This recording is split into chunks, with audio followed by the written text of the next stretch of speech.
Well, actually, Sue Hamilton came up with that name. We were standing outside of the theater after a performance of Ragtime back in 2011, and Sue was observing everyone here, and she said, "You know, Gus, the Hoagland is the heart of the arts."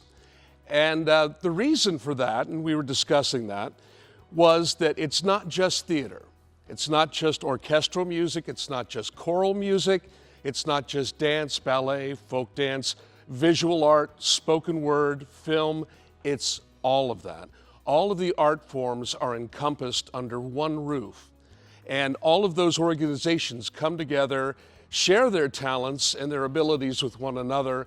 And truthfully, what you come up with is something that's really unique within our community, and I think within an arts facility anywhere in the country.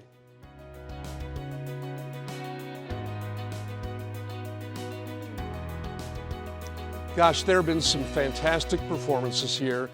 Of course, my favorite probably would be Man of La Mancha back in 2012.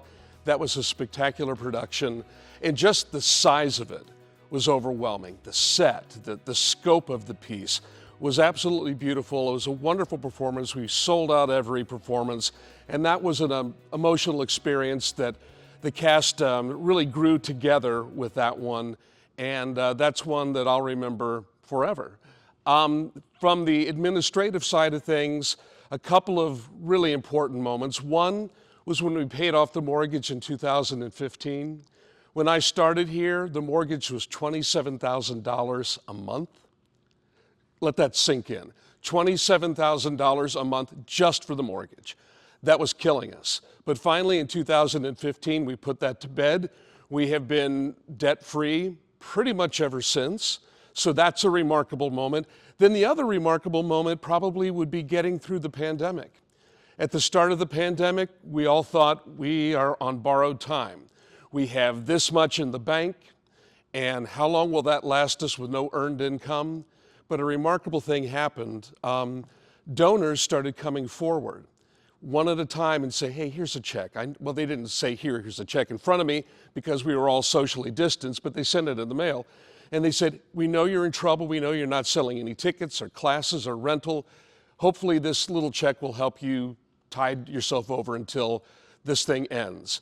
Well, there wasn't just one check, there were several. Then that gave us the go-ahead to start a fundraising campaign that allowed us to stay alive, and we made it through the pandemic with a great board, with great leadership, with the public. The public came up, they helped us through that incredible moment in our history, and we're still here today, and we're stronger than ever on the other side of it.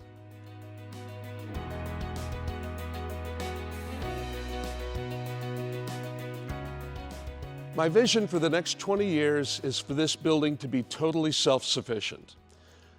Now, fundraising will always have to be a part of it in some capacity, but I want to be able to hand this off to the next generation of leadership and say, you don't have to scramble for money. You don't have to be worried where the next payroll is going to be, come from.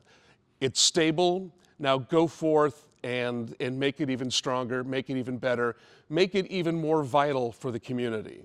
That's my personal goal, and I think we're well on our way. We have grown so much over the past 20 years. We've grown from a staff of 2 full-time people, a working board, and a few part-timers to a staff of at least 5 full-time people and 20 part-timers. And the board doesn't have to work so much now. They don't have to actually get in here and clean the toilets and, stock the paper towels and so forth. The staff does that, but that's shown a remarkable growth on our part as an organization.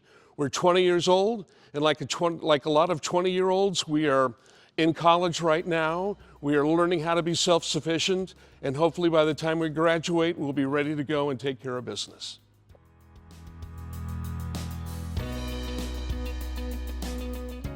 It's not just one thing.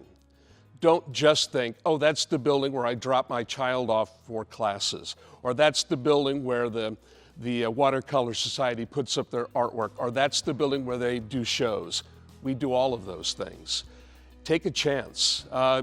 And more importantly, when the take a chance category comes up, Take a chance on bringing the arts back into your life. Just because you've graduated high school or college doesn't mean that part of your life has to end. You can keep singing forever, until the day you die. You can keep playing an instrument or painting or acting. It doesn't have to stop just because you've graduated. And the Hoagland is a place where the people of our community can do what they love for other people in the community, and that can go on forever. It doesn't have to stop, it can continue, and that's a beautiful thing. It's a great hobby to have, to be involved in the arts, and I encourage people to check that out.